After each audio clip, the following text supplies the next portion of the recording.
Assalamualaikum warahmatullahi wabarakatuh. Kami dari kelompok 1 ingin mempresentasikan tentang sistem memori.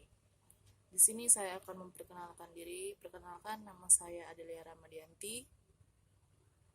2. Nadia Nazara. 3. Merlin Zodia Saltika. 4. Alexander Fabian Limas. Pengertian sistem memori. Memori merupakan bagian dari komputer yang berfungsi sebagai tempat penyimpanan informasi yang harus diatur dan dijaga sebaik-baiknya. Memori biasanya disebut juga dengan istilah komputer stok.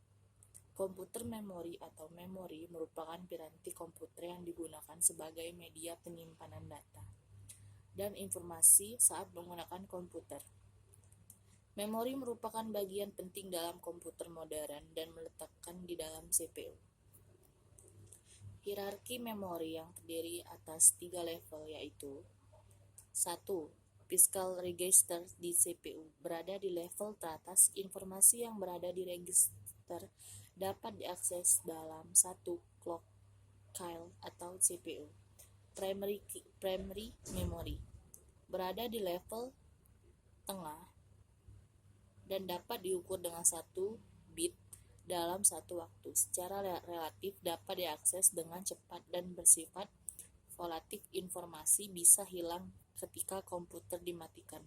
CPU mengakses memori ini dengan instruksi single load dan store dalam beberapa clock phase. 3. Secondary memory berada di level bawah, contohnya disk atau tab memori. Tujuan dari manajemen ini adalah untuk 1. Meningkatkan utilitas CPU. 2. Data dan instruksi dapat diakses dengan cepat oleh CPU. Efisiensi dalam pemakaian memori yang terbatas. Transfer dari ke memori utama dari CPU dapat lebih efisien. Next. Penggunaan memori komponen utama dalam sistem komputer adalah Arithmetic Logic Unit atau LU, Control Strategy, Storage Pins, dan Blending Input-Output. Jika tanpa memori, maka komputer hanya berfungsi sebagai digital signal. Flashing set devices, contoh kalkulator atau media player. Kemampuan memori untuk menyimpan data, investasi, dan informasi lah yang membuat komputer dapat disebut sebagai general purpose komputer. Komputer merupakan piranti digital, maka informasi disajikan dengan sistem bilangan binary, teks, angka, gambar, studio, dan video.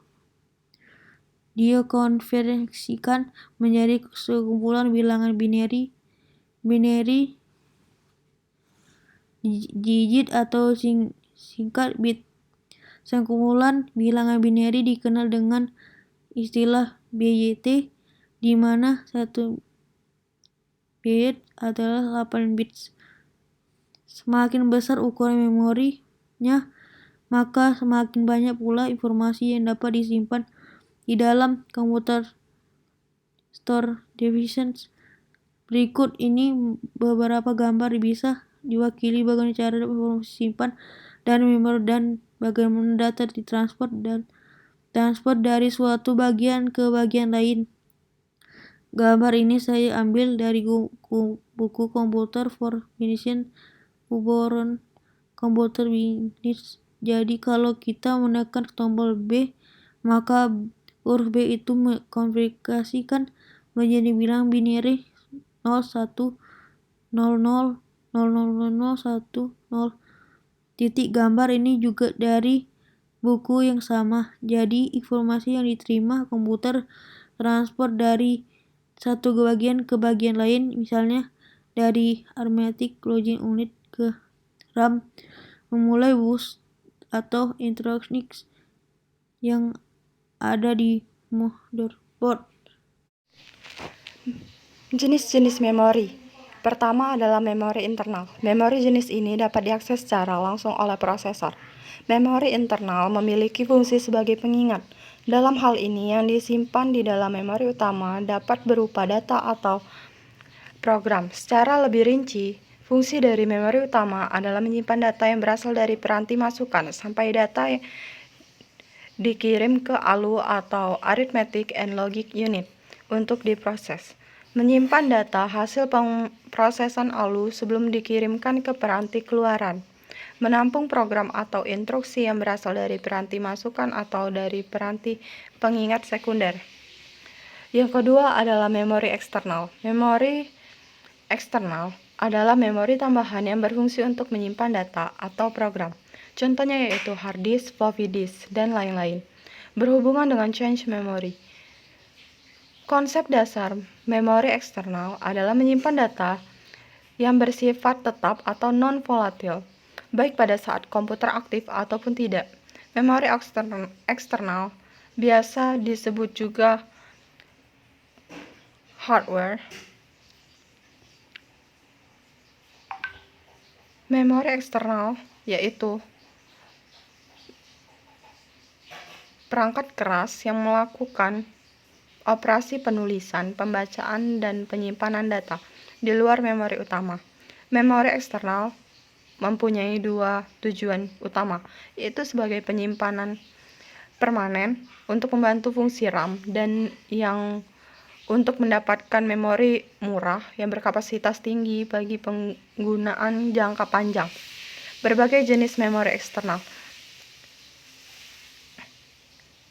berdasarkan jenis akses data dikelompokkan menjadi dua, yaitu DASD atau Direct Access Storage Device, di mana ia mempunyai akses langsung terhadap data. Contoh magnetic atau floppy disk dan hard disk. Ada juga removable hard disk, yaitu zip memory dan flash disk. Kemudian ada optical disk. Kedua, SASD atau Sequential Access Storage Device, yaitu akses data secara tidak langsung atau berurutan seperti pita magnetik. Kesimpulan dari sistem memori. Memori ini berfungsi menyimpan sistem aplikasi, sistem pengendalian, dan data yang sedang beroperasi atau diolah. Semakin besar kapasitas memori akan meningkat kemampuan komputer. Disebut memori diukur dengan KB atau MB. Random Access Memory (RAM) merupakan bagian memori yang bisa digunakan oleh para pemakai untuk menyimpan program dan data. Kebanyakan dari RAM disebut sebagai barang yang volatile, artinya adalah jika daya listrik dicabut dari komputer dan komputer tersebut mati, maka semua konten yang ada di dalam RAM akan segera hilang secara permanen.